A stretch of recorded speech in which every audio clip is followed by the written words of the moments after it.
In today's video, I'm going to teach you how to integrate Slack with Airtable. This is a great setup if you want your team to stay updated without constantly checking Airtable for changes. Once this automation is in place, Airtable can automatically send messages to Slack whenever something important happens, like a new record being created or a status being updated. It's a simple way to keep communication fast, visible, and organized. To get started, log into Airtable and open the base you want to use. At the top of the screen, click on the Automations tab. From there, choose Create an Automation. If you already have other automations in that base, you may see a plus icon instead.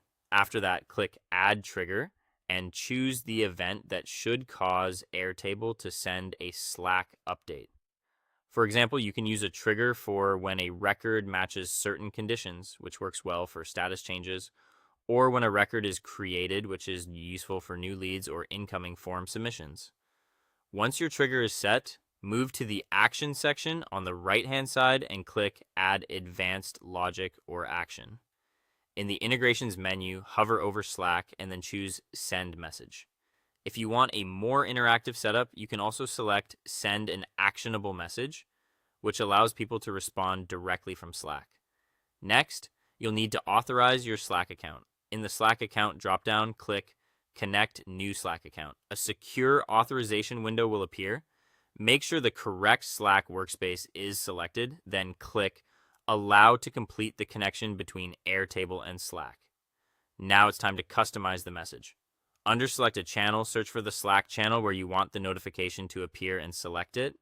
Then click into the message box and write the content you want Slack to receive. You can combine regular text with dynamic values from Airtable, which means the message can automatically include details from the record that triggered the automation. To insert those fields, use the blue plus icon in the message editor. This is especially helpful for including things like task names, assignees, or due dates. You can also customize the bot name and bot icon so the automation appears clearly and professionally in your Slack channel. When everything looks good, click Test Step on the right side of the editor.